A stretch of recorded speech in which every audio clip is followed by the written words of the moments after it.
Hello friends, வணக்கம். Welcome to K J cooking and vlog. எல்லாரும் எப்படி இருக்கீங்க? நல்லா இருக்கீங்களா? இன்னைக்கு வந்து ஒரு சூப்பரான நாள், சண்டே, எல்லாருக்கும் ஹாலிடே.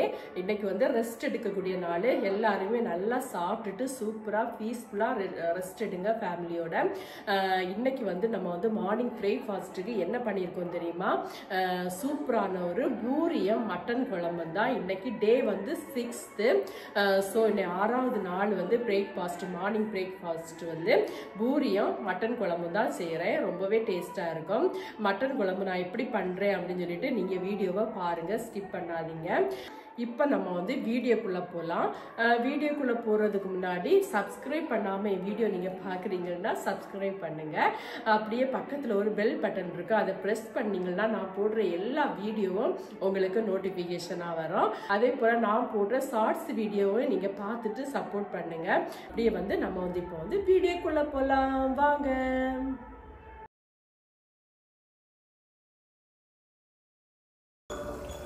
இப்போ பாருங்க, பூஸ்ட் வந்து வச்சாச்சு. இந்த பூஸ்ட்லேயே நம்ம வந்து ஆற்றிடலாம் சூப்பராக. மொத்தமாகவே கலந்து வைக்கிறேன்.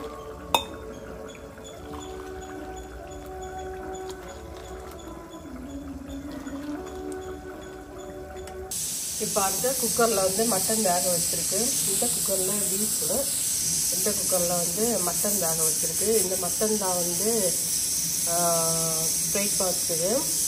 இது வந்து இது கொடுத்து விட்டதுக்கு, வெளிநாட்டுக்கு கொடுத்து விட்டதுக்கு வேக வச்சு வறுத்து அப்படி கொடுத்து விடணும். விசில் வந்துட்டு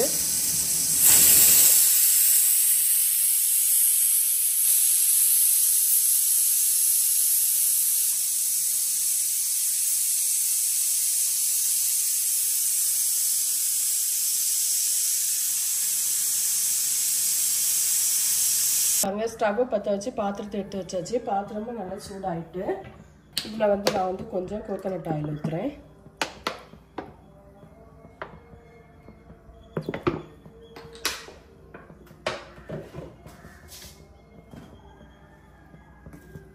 பாருங்க, ஆயில வந்து கொஞ்சம் சூடாயிட்டு ஒரு 3/4 ஸ்பூன் அளவுக்கு இந்த ஸ்பூனுக்கு கடுகு போட்டுறேன்.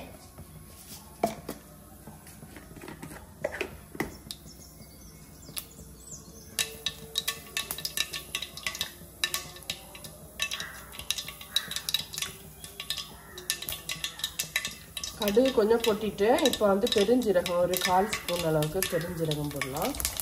பெருஞ்சீரகம் வந்து வாசனைக்காக தான் நம்ம போடுறது. பெருஞ்சீரகம் எல்லாம் வந்து பாருங்களேன் கொஞ்சம் ஃப்ரை ஆயிடுச்சு. இப்போ நம்ம வந்து கருவேப்பிலை, இப்போ வந்து சின்ன வெங்காயம் ஒரு 100 கிராம் போல் சின்ன வெங்காயம் கட் பண்ணி வச்சுருக்கேன், அதை வந்து சேர்த்தாச்சு.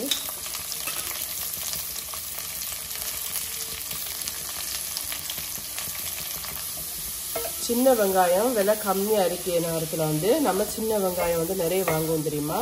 அந்த நேரம் ஜாஸ்தியாக வந்து நம்ம வந்து சின்ன வெங்காயம் எல்லா சமையல்லையும் சேர்க்கலாம். அது ரொம்ப நல்லதும் கூட, டேஸ்ட்டாகவும் இருக்கும், ரொம்ப டேஸ்ட்டாகவும் இருக்கும். விலை சில டைம்லலாம் சின்ன வெங்காயம்லாம் பயங்கர விலையாக இருக்கும், வாங்கவே முடியாது, ரொம்ப ஜாஸ்தி விலையாக இருக்கும். அந்த நேரம் நம்ம வந்து கொஞ்சம் கம்மியாக சேர்த்துக்கலாம். அது கொஞ்சம் கம்மியாக சேர்த்துட்டு பெரிய வெங்காயமும் சேர்த்து அப்படி குக் பண்ணலாம் நம்ம. இப்போ பாருங்கள், இந்த சின்ன வெங்காயம் வந்து கொஞ்சமாக குக் ஆகிடுச்சு பாருங்களேன். ஒரு 1/4% அளவுக்கு வந்து குக் ஆகிடுச்சு. இங்கே பாருங்களேன், இதில் வந்து பெரிய வெங்காயம் ஒன்று கட் பண்ணி வச்சுருக்கேன், அதை இதில் வந்து கட் பண்ணி போட்டுடலாம். அப்படியே கிண்டி விட்டுருவோம்.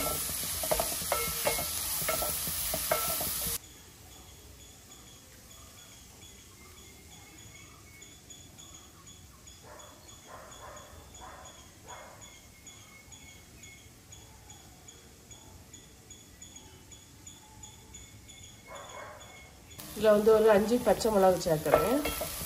அந்த பச்சை மிளகா வந்து கீரி தான் போட்டிருக்கேன். கீராமல் போட்டிங்கன்னா பொட்டோம் சில டைமில். அதனால் இந்த மாதிரி முழுசாக நீங்கள் போட்டிங்கன்னா லைட்டாக வந்து கீரி போட்டால் போதும், அப்போ பொட்டாது. அப்படியே கிண்டி விட்டுடலாம். இது ஆனியன் கொஞ்சம் நல்லா வதங்கட்டும், அப்போதான் வந்து சூப்பராக இருக்கும், கறி சாப்பிட்றதுக்கு ரொம்ப நல்லாயிருக்கும். இல்லைன்னா ஆனியன் வந்து முழுசாக கறியில் கிடக்கும். அது நிறைய பேருக்கு பிடிக்காது, ஆனியன் வந்து முழுசு முழுசாக கிடைக்கிறது பிடிக்காது. இப்போ கொஞ்சம் நல்லா ஃப்ரை பண்ணிட்டோன்னா சூப்பராக ஆயிரும்.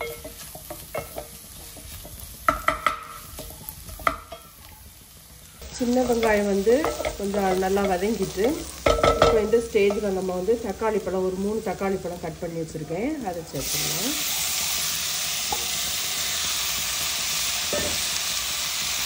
மட்டன்லேயே வந்து ஏன் இஞ்சி பூண்டு பேஸ்ட்டு போடலைன்னா, மட்டன் வந்து வேக வைக்கும்போது அதில் வந்து மஞ்சள் தூள், இஞ்சி பூண்டு பேஸ்ட்டு, அப்புறம் வந்து பெப்பர் பவுடர், சால்ட் இதெல்லாம் போட்டு வந்து குக்கர்லேயே வேக வச்சுட்டேன்.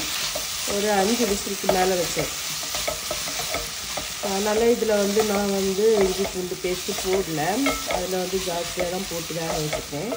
இதில் நம்ம இனி வந்து கொஞ்சமாக சால்ட்டு கொஞ்சமாக சேர்க்கலாம், ஏன்னா வந்து மட்டனில் வந்து சால்ட்டு போட்டிருக்கேன். இதில் வந்து கொஞ்சமாக சால்ட்டு சேர்க்குறேன். தக்காளி பழம் வந்து நல்லா வந்து வதங்கிட்டு இப்போ நம்ம வந்து இதில் வந்து மசாலா எல்லாம் சேர்த்துடலாம். ஒரு 1/4 ஸ்பூன் வந்து மஞ்சள் தூள், ஏற்கனவே மஞ்சள் தூள் வந்து மட்டனில் போட்டு வேக வச்சுருக்கேன். ஸோ அதனால் வந்து கொஞ்சம் 1/4 ஸ்பூன் மஞ்சள் தூள், அப்புறம் வந்து ஒரு 1/2 ஸ்பூன் கூட கிடையாது, ஏன்னா அது மிளகு வந்து பயங்கர காரம், அதனால் கம்மியாக தான் சேர்க்குறேன். ஒரு 1/4 ஸ்பூன்லேயும் கொஞ்சம் கூடுதலாக அப்படியே கிண்டி வச்சுக்கணும். இந்த ஸ்பூனுக்கு 2 ஸ்பூன் வந்து கொத்தமல்லி பவுடர், தனியாத்தூள்,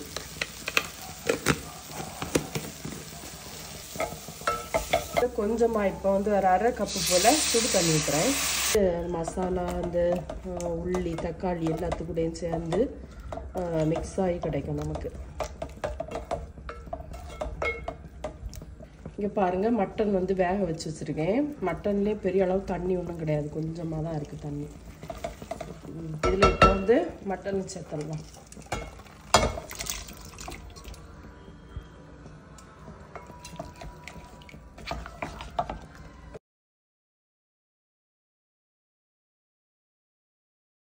தண்ணி நம்ம ஊற்றிருக்கோம் பார்த்தீங்களா, அப்போ வந்து தீயை கொஞ்சம் ஜாஸ்தியாக வச்சாச்சுன்னா சீக்கிரமாக கொதித்து சூப்பராக வெந்துடும்.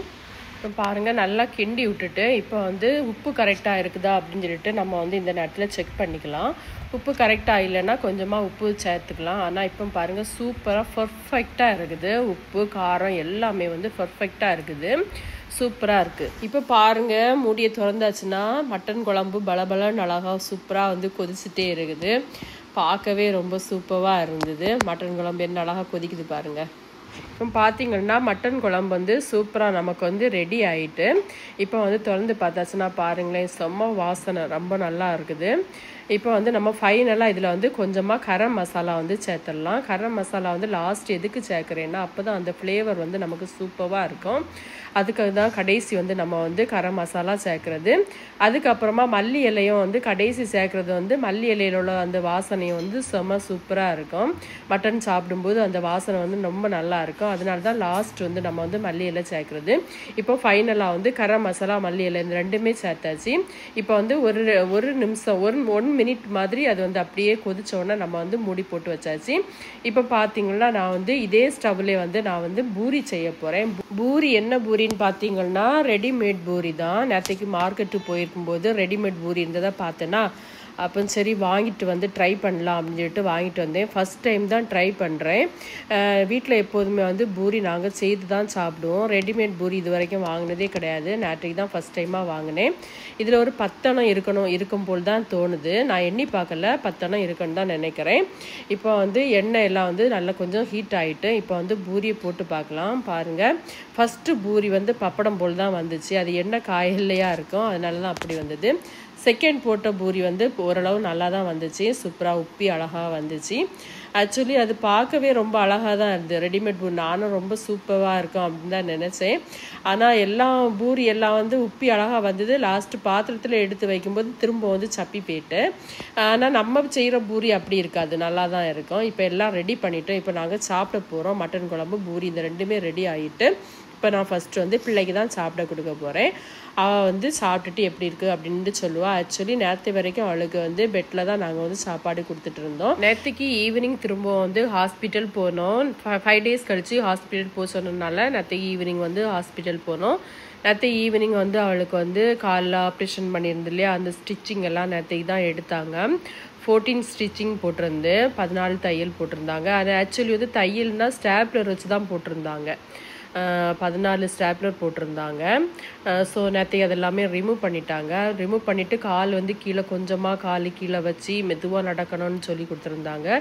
சின்ன சின்ன எக்ஸசைஸ் எல்லாம் சொல்லி கொடுத்துருந்தாங்க பண்ணுறதுக்கு. அதனால டைனிங் டேபிள்கிட்ட வந்து உட்காந்து நம்ம சேர்ந்து சாப்பிட்றலாம் அப்படின்னு சொன்னதுனால அவள் வந்து டைனிங் டேபிளுக்கே வந்துட்டா. வந்து அங்கேயே வந்து சாப்பாடு அவளுக்கு வந்து காலையில் மார்னிங் பிரேக்ஃபாஸ்ட் வந்து அங்கேயே கொடுத்துட்டேன்.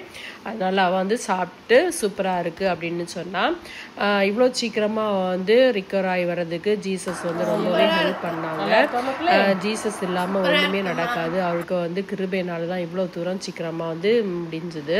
நானும் இப்போ வந்து மார்னிங் பிரேக்ஃபாஸ்ட் வந்து சாப்பிட போகிறேன். ஆக்சுவலி பார்த்தீங்கன்னா நான் ஃபஸ்ட்டு வீடியோ எடுக்கும் போதே வாய்ஸு கொடுத்துருந்தேன். பின்னால் பக்கத்தில் வந்து பாட்டு சவுண்டு கேட்டுகிட்டே இருந்துச்சு. சர்ச் இருக்குது இல்லையா, அதில் உள்ள பாட்டு சவுண்டு கேட்டுருந்தது. நான் ஃபஸ்ட்டே இந்த வீடியோ வந்து அப்லோட் பண்ணியிருந்தேன். காப்பி ரைட் வந்ததுனால அதை ரிமூவ் பண்ணிவிட்டு திரும்ப வந்து வாய்ஸ் ஓவர் கொடுத்ததுனால தான் நான் பேசுகிறதும் இப்போ வந்து வாய்ஸ் ஓவர் கொடுக்குறதும் வந்து ரொம்ப டிஃப்ரெண்ட்டாக இருக்கும். ஆக்சுவலி பார்த்தீங்கன்னா மார்னிங் பிரேக்ஃபாஸ்ட் வந்து பூரியும் மட்டன் குழம்பும் வந்து ரொம்ப டேஸ்ட்டாக இருந்துச்சு. இப்போ நான் வந்து மட்டன் குழம்பு எடுத்து சாப்பிட போகிறேன். மட்டன் குழம்பு கறி பார்த்து எடுக்கிறேன். போனும் கறியுமா சேர்த்து தான் நான் வந்து பண்ணினேன்.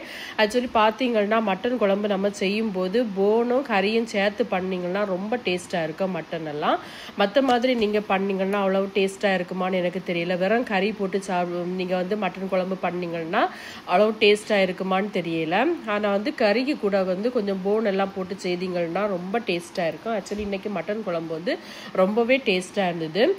பூரி வந்து பார்த்திங்கன்னா அது வந்து பூரி வந்து சுடும்போது உப்பி அழகாக இருந்துச்சு. அதுக்கடுத்து பாத்திரத்தில் வைக்கும்போது சப்பி சடைஞ்சி அது பப்படம் போலே மாறிட்டு.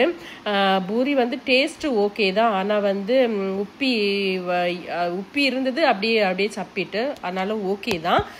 ஆனால் ரெடிமேட் பூரியோட நம்ம வீட்டில் பண்ணியிருந்தோன்னா இதோடவும் டேஸ்ட்டாக இருந்திருக்கும். நம்ம கைனாலே பண்ணுறது ரொம்ப டேஸ்ட்டாக தான் இருக்கும். இதுக்கு முன்னாடி நாங்கள் வந்து மட்டன் குழம்பு பூரி எல்லாம் வச்சு சாப்பிட்ருக்கோம். இன்றைக்கி வந்து மார்னிங் பிரேக்ஃபாஸ்ட்டுக்காக இது பண்ணணுங்கிறதுக்காக தான் நான் வந்து இன்றைக்கி வந்து மட்டன் குழம்பும் பூரியும் பண்ணேன். அதில் இன்றைக்கி சண்டே பார்த்தீங்களா, சண்டே கறி கண்டிப்பாக அடுப்பாகும்ல வீட்டில். அதனால தான் இன்றைக்கி வந்து பூரி பண்ணலாம் அப்படின்னு சொல்லிட்டு பண்ணினேன். இது மாதிரி மட்டன் குழம்பும் பூரியை யாரெல்லாம் சாப்பிட்ருக்கீங்க அப்படின்னு சொல்லிட்டு கமெண்ட் பாக்ஸில் கமெண்ட் பண்ணுங்கள். ரொம்ப டேஸ்ட்டாக இருக்கும். பூரி கூட கறி வச்சு தான் சாப்பிடணும்னு கிடையாது. கிழங்கு கூட்டு வச்சு, உருளைக்கிழங்கு கூட்டு வச்சு சாப்பிடலாம், கடலைக்கறி வச்சு சாப்பிடலாம். ரொம்ப டேஸ்ட்டாக இருக்கும். அதை விடவும் கறி வச்சு சாப்பிட்டோன்னா ரொம்ப டேஸ்ட்டாக இருக்கும். எல்லாமே பர்ஃபெக்டாக சூப்பராக இருந்தது. இன்றைக்கி மார்னிங் பிரேக்ஃபாஸ்ட் வந்து எங்கள் வீட்டில் வந்து பூரியும் மட்டன் குழம்பு. உங்கள் வீட்டில் என்ன அப்படின்னு சொல்லிட்டு கமெண்ட் பாக்ஸில் கமெண்ட் பண்ணுங்கள். இந்த வீடியோ பார்த்த எல்லாருக்குமே ரொம்ப ரொம்ப நன்றி. நான் தொடர்ந்து போடுற எல்லா வீடியோவும் பார்த்து எனக்கு சப்போர்ட் பண்ணுங்கள். நான் போடுற ஷார்ட்ஸ் வீடியோவையும் பார்த்துட்டு சப்போர்ட் பண்ணுங்கள். புதுசாக என் சேனலை பார்க்குறீங்கன்னா சப்ஸ்கிரைப் பண்ணலன்னா சப்ஸ்கிரைப் பண்ணுங்கள். தேங்க்யூ, பாய், டாட்டா.